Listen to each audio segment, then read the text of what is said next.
शांताकारं भुजंगशयनं पद्मनाभं सुरेशं विश्वाधारं गगनसदृशं मेघवर्णं शुभांगं लक्ष्मीकान्तं कमलनयनं योगी विध्यानगम्यं वंदे विष्णु भवभयहरं सर्वलोकैकनाथं।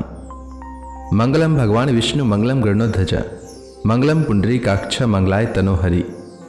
ओम नमो भगवते वासुदेवाय। आज का दिन आप सभी के लिए मंगलमय हो। आज पौष महीने का तीसरा दिन है। आज संकष्टी चतुर्थी का व्रत भी रखा जाएगा। अगर आप संकष्टी चतुर्थी का व्रत रखते हैं तो मेरे चैनल पर संकष्टी चतुर्थी व्रत कथा भी सुन सकते हैं। अभी जैसा कि पौष महीना चल रहा है, इसलिए पौष महीने में प्रतिदिन सुबह सुबह भगवान सूर्य देव को जल का अर्घ देना चाहिए। इससे पूरे साल रोग दुख पास भी नहीं भटकता है। आज मैं पौष मास की कथा का तीसरा अध्याय सुनाने वाला हूं। आइए सुनते हैं पौष मास की कथा का तीसरा अध्याय। आज की कथा में वैशंपायन जी जन्मेजय जी से कहते हैं, जन्मेजय, राजर्षि शांतनु की पत्नी सत्यवती के गर्भ से 2 पुत्र हुए, चित्रांगद और विचित्रवीर्य। दोनों ही बड़े होनहार और पराक्रमी थे। अभी चित्रांगद ने युवावस्था में प्रवेश भी नहीं किया था कि राजर्षि शांतनु स्वर्गवासी हो गए। भीष्म जी ने सत्यवती की सम्मति से चित्रांगद को राजगद्दी पर बैठाया। उसने अपने पराक्रम से सभी राजाओं को पराजित किया। वह किसी भी मनुष्य को अपने समान नहीं समझता था। गंधर्वराज ने यह देखकर कि शांतनु नंदन चित्रांगद अपने बल पराक्रम से देवता, मनुष्य और असुरों को नीचा दिखा रहा है, उस पर चढ़ाई कर दी तथा दोनों में कुरुक्षेत्र के मैदान में घमासान युद्ध हुआ। सरस्वती नदी के तट पर 3 वर्ष तक लड़ाई चलती रही। गंधर्वराज बहुत बड़ा मायावी था।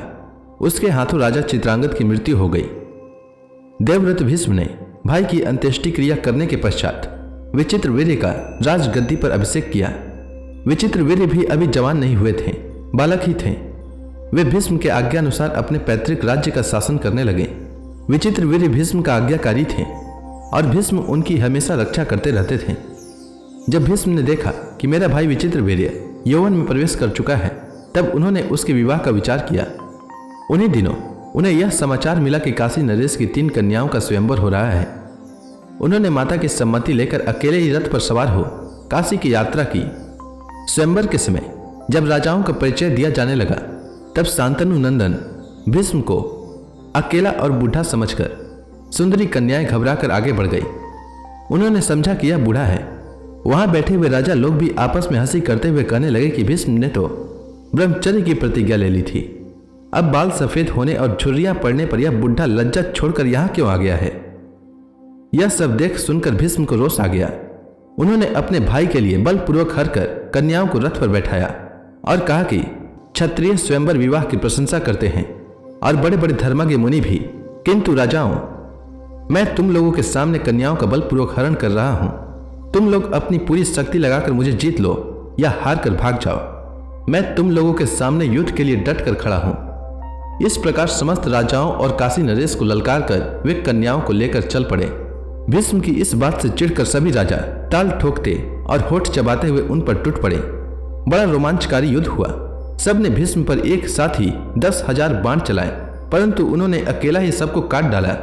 उन्होंने बाणों की बौछार से भीष्म को रोकना चाहा, परंतु भीष्म के सामने किसी की एक न चली। वह भयंकर युद्ध देवासुर संग्राम जैसा था। भीष्म ने उस युद्ध स्थली में सहस्त्रों धनुष, बाण, ध्वजा, कवच और सिर काट डाले। भीष्म का अलौकिक और अपूर्व हस्त लाघव तथा शक्ति देखकर शत्रु पक्ष के होने पर भी सब उनकी प्रशंसा करने लगे। भीष्म विजयी होकर कन्याओं के साथ हस्तिनापुर लौट आए। वहां उन्होंने 3 कन्याएं विचित्रवीर्य को समर्पित कर दी और विवाह का आयोजन किया। तब काशी नरेश की बड़ी कन्या अंबा ने भीष्म से कहा, भीष्म, मैं पहले मन ही मन राजा सालों को पति मान चुकी हूं। इसमें मेरे पिता की भी सम्मति थी। मैं स्वयंवर में भी उन्हें ही चुनती। आप तो बड़े धर्मज्ञ हैं। मेरी यह बात जानकर आप धर्मानुसार आचरण करें।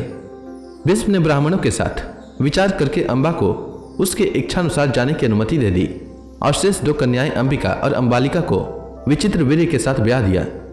विवाह के बाद विचित्रवीर्य यौवन के उन्माद में उन्मत्त होकर कामासक्त हो गया। उसकी दोनों पत्नियां भी प्रेम से सेवा करने लगी। 7 वर्ष तक विषय सेवन करते रहने के कारण भरी जवानी में विचित्रवीर्य को क्षय हो गया और बहुत चिकित्सा करने पर भी वह चल बसा। इससे धर्मात्मा भीष्म के मन पर बड़ी ठेस लगी। परंतु उन्होंने धीरज धरकर ब्राह्मणों की सलाह से विचित्र वीर्य की उत्तर क्रिया संपन्न की। कुछ दिनों के बाद वंश रक्षा के विचार से सत्यवती ने भीष्म को बुलाकर कहा, बेटा भीष्म, अब धर्मपरायण पिता के पिंडदान, सुयश और वंश रक्षा का भार तुम पर ही है। मैं तुम पर पूरा पूरा विश्वास करके एक काम में नियुक्त करती हूँ, तुम उसे पूरा करो। देखो, तुम्हारा भाई विचित्रवीर इस लोक में कोई संतान छोड़े बिना ही परलोकवासी हो गया है। तुम काशी नरेश की पुत्र कामनी कन्याओं के द्वारा संतान उत्पन्न करके वंश की रक्षा करो। मेरी आज्ञा मानकर तुम्हें यह काम करना चाहिए। तुम स्वयं राज सिंहासन पर बैठो और प्रजा का पालन करो। केवल माता सत्यवती ने ही नहीं, सभी सगे संबंधियों ने भी ऐसी प्रेरणा की। उस समय देवव्रत भीष्म ने कहा कि माता, आपकी बात ठीक है, परंतु आप जानती हैं कि मैंने आपके विवाह के समय क्या प्रतिज्ञा कर रखी है। मैं पुनः प्रतिज्ञा करता हूं कि मैं त्रिलोकी का राज्य, ब्रह्मा का पद और इन दोनों से अधिक मोक्ष का भी परित्याग करता हूं, परंतु सत्य नहीं छोड़ूंगा।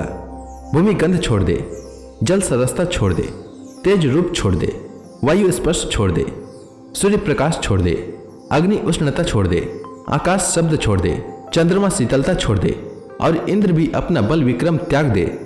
और तो क्या, स्वयं धर्मराज भले ही अपना धर्म छोड़ दे, परंतु मैं अपनी सत्य प्रतिज्ञा छोड़ने का संकल्प भी नहीं कर सकता। भीष्म की भीषण प्रतिज्ञा की पूर्णावृत्ति सुनकर सत्यवती ने फिर उनसे सलाह की और निश्चयानुसार व्यास का स्मरण किया। व्यास ने उपस्थित होकर कहा, माता, मैं आपकी क्या सेवा करूं? सत्यवती ने कहा, बेटा, तुम्हारा भाई विचित्रवीर्य निसंतान ही मर गया है।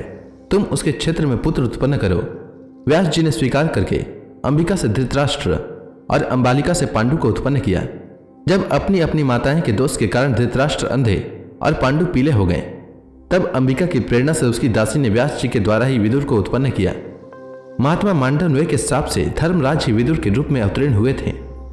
तो इसी के साथ आज का यह अध्याय समाप्त हुआ। इसके आगे की कथा मैं कल के अध्याय में सुनाऊंगा। तब तक के लिए भगवान श्री हरि का नाम लेते रहें। तो प्रेम से बोलिए भगवान विष्णु की जय, श्री कृष्ण भगवान की जय, लक्ष्मी माता की जय, तुलसी माता की जय, समस्त देवी देवताओं की जय।